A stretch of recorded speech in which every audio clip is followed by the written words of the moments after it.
তোমরা কি জানো এই উজ্জয়িনী নগরীতে ভারতবর্ষের কোনো প্রধানমন্ত্রী অথবা মুখ্যমন্ত্রী চাইলেও রাত কাটাতে পারে না?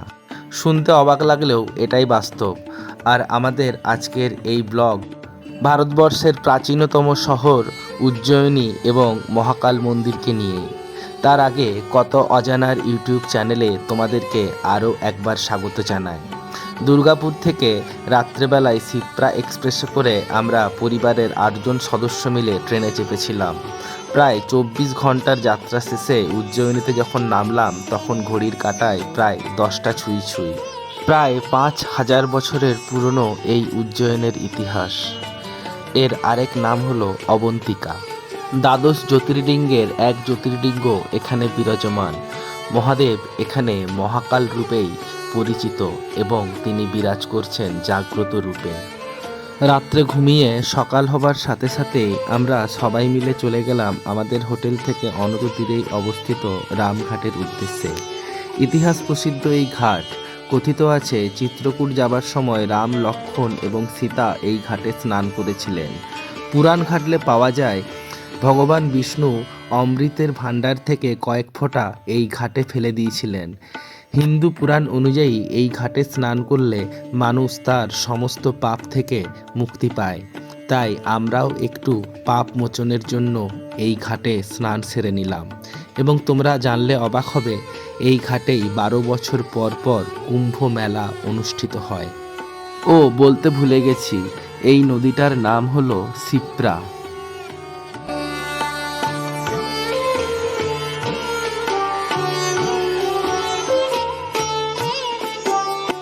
হঠাৎ দেখলাম বাবা পুরো মাথা মুন্ডন করিয়ে নিল। যাই হোক, স্নান সেরে আমরা যখন ফিরে যাচ্ছিলাম রাস্তার পাশেই প্রসাদ বিতরণ করছিল। পোহা এখানকার একটা অতি পরিচিত খাদ্য। হোটেলে এসে আমরা নতুন বস্ত্র পরিধান করে তৈরি হয়ে নিলাম। তারপরে চললাম মহাকাল মন্দিরের উদ্দেশ্যে। প্রথমবারের মতন আমরা মহাকাল মন্দির দর্শন করতে যাচ্ছিলাম। একটু এক্সাইটেড লাগছিল। 2017 সালের পর থেকে এই মহাকাল মন্দিরের করিডোর নির্মাণের কাজ শুরু হয়েছে। আর ওই যে দূরে চূড়া দেখতে পাওয়া যাচ্ছে, ওই মন্দিরেই মহাকাল বিরাজমান। আর কিছুক্ষণ পরেই হয়তো আমরা তার দর্শন পেতে পারি। আর আমরা এখন মহাকাল মন্দিরে আছি। তোমরা দেখতে পাচ্ছ 5 বছর ধরে কাজ চলছে। আরও প্রায় বছর 4-5 থেকে লাগবে এই পুরো কমপ্লেক্সটা তৈরি হতে। তো ক্যামেরা অ্যালাউ নেই, কিন্তু তোমাদের জন্য আমি ক্যামেরা নিয়ে এসেছি। চলো একবার যাওয়া। প্রতিদিন গড়ে 50 থেকে 70 হাজার মানুষ এখানে মহাকালের দর্শনের জন্য আসেন। লম্বা লাইন দেখে তোমরা কিছুটা হলেও আন্দাজ করতে পারবে। এই স্থানের রাজা হলো স্বয়ং মহাকাল। ভোজ রাজার শাসনকাল থেকেই কথিত আছে এখানে কোনো রাজা রাত্রে থাকেন না। সেই অনুসারেই ভারতবর্ষের কোনো প্রধানমন্ত্রী অথবা মুখ্যমন্ত্রী এখানে রাত কাটান না। কারণ কর্ণাটকের মুখ্যমন্ত্রী CS ইয়েদুরাপ্পা এবং ভারতবর্ষের প্রথম অকংগ্রেসি প্রধানমন্ত্রী মোরারজি দেশাই এক রাত এখানে কাটানোর পর কিছুদিনের মধ্যেই কাকতালীয়ভাবে তাদের সরকারের পতন হয়। সেই থেকেই এখানে কেউ আর রাত্রে থাকেন না। PM মোদি এই করিডোরের উদ্বোধন করেছিলেন, কিন্তু তিনিও সূর্যাস্তের আগে চলে গিয়েছিলেন। আমার এই কথা শুনে তোমরা কি ভাবছো সেটা আমি বিলক্ষণ বুঝতেই পারছি।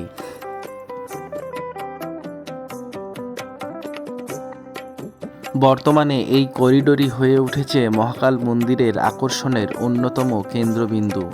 আগেই বলেছি এর কাজ এখনও সম্পূর্ণ হয়নি, তাও আমি কিছু কিছু খণ্ডচিত্র তোমাদের সামনে তুলে ধরব।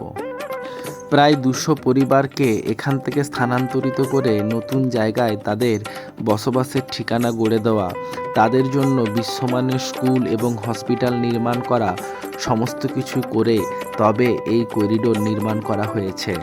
বর্তমানে এই করিডোর শুধুমাত্র ভারতবর্ষের নয়, গোটা পৃথিবীর মানুষের কাছে আকর্ষণের কেন্দ্রবিন্দু হয়ে উঠেছে।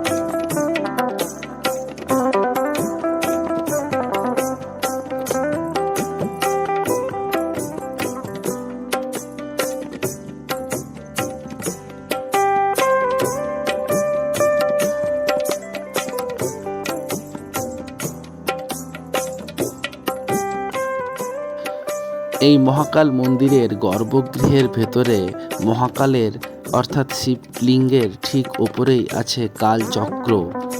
এই কালচক্রে পৃথিবীর ভবিষ্যৎ বর্ণিত আছে, কিন্তু দুঃখের বিষয় সেই কালচক্র পড়ার ক্ষমতা কারুর নেই, একমাত্র স্বয়ং ভগবান বিষ্ণু ছাড়া।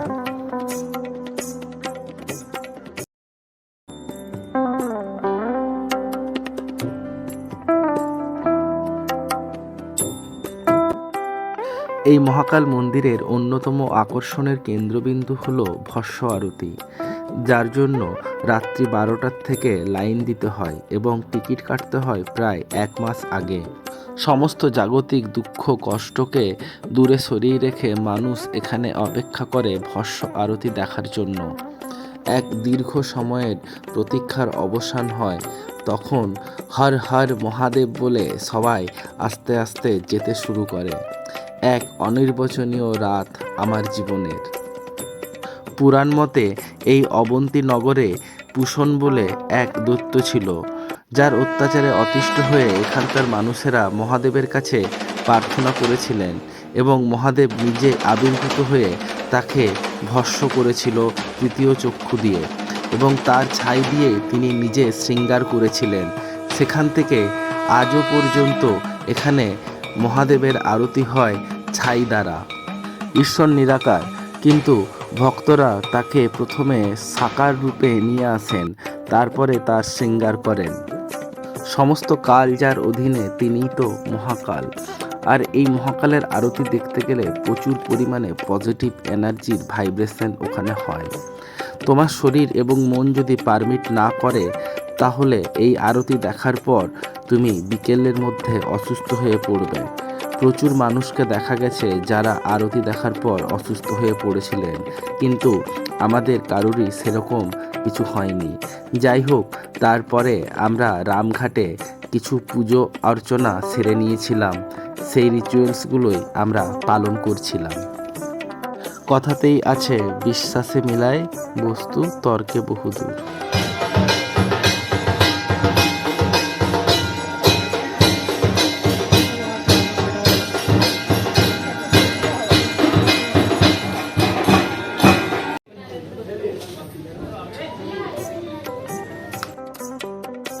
উজ্জয়িনী একটা শক্তিপীঠও বটে।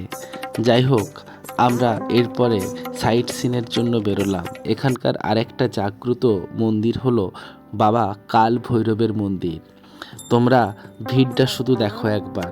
এখানে কাল ভৈরবকে মদ প্রসাদ হিসাবে দেওয়া হয়, এবং একটা পাত্রের মধ্যে এই মদ যখন ঢেলে বাবা ভৈরবের মুখে দেওয়া হয়, তখন তা কোথায় মিলিয়ে যায় কেউ বলতে পারে না। কথাতেই আছে না, হোয়ার সায়েন্স এন্ডস ফিলোসফি বিগিনস দেয়ার।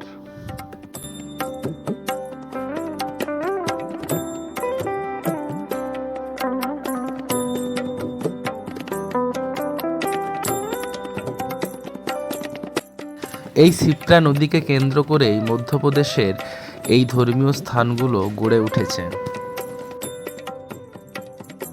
আমাদের পরবর্তী গন্তব্য মঙ্গলনাথ মন্দির। এখানে মানুষ যাগযজ্ঞ করে থাকে। যাদের মঙ্গল গ্রহ খারাপ আছে, তারা এখানে পুজো করে মঙ্গলের প্রতিকার করে।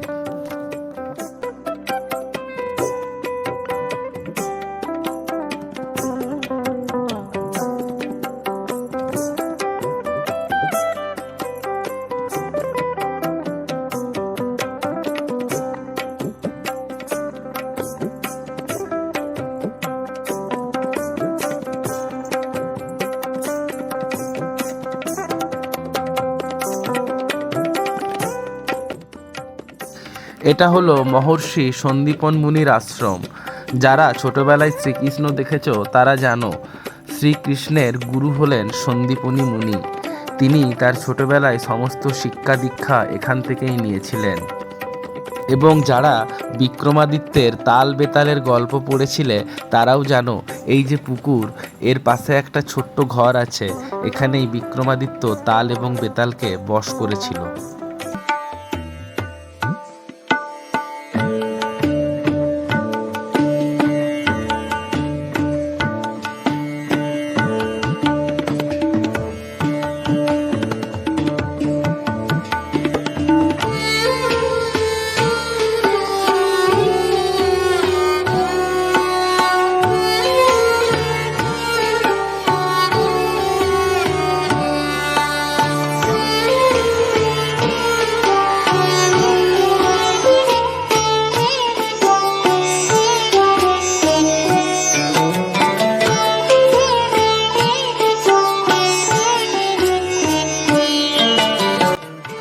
প্রতিদিন সন্ধেবেলায় শিপ্রা নদীর তীরে এই রামঘাটে সন্ধ্যা আরতি হয়, যাও একটা দেখার মতন জিনিস। তাহলে আর দেরি না করে ঝটপট শিপ্রা এক্সপ্রেসের টিকিট কেটে নাও, একদম উজ্জয়িনীতে এসে নামবে, মহাকালের দর্শন করো এবং জীবনকে ধন্য করো।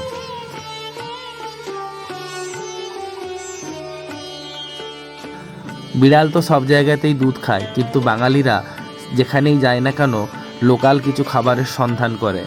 এখানকার গরম গরম গুলাব জামুন আর প্যাঁচালো জিলাপি দারুণ মুখরোচক ছিল।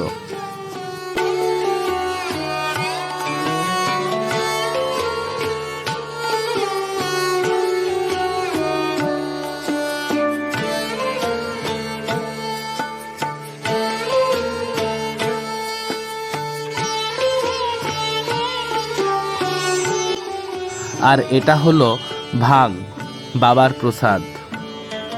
আমি যদিও এক গ্লাস ট্রাই করেছিলাম, দারুণ লেগেছিল। 2-4 মিনিটের জন্য মনে হয়েছিল পৃথিবী আমার পায়ের থেকে তার মাটি সরিয়ে নিয়েছে। हर हर महादेव, हर हर महादेव। हाँ, उसको नेक्स्ट टाइम लेके आओ।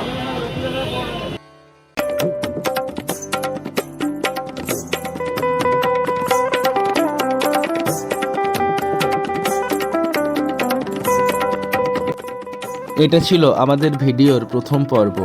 এরপরে দ্বিতীয় পর্বে তোমাদেরকে আমরা নিয়ে যাব উজ্জয়ন থেকে 150 কিলোমিটার দূরে আরেক জ্যোতির্লিঙ্গ ওমকারেশ্বর মন্দিরের উদ্দেশ্যে। ওখানেও ভগবান শিব বিরাজমান নর্মদা নদীর তীরে। কিছুদিনের মধ্যেই সেই ভিডিও আসবে। ততক্ষণের জন্য তোমরা সবাই খুব ভালো থেকো।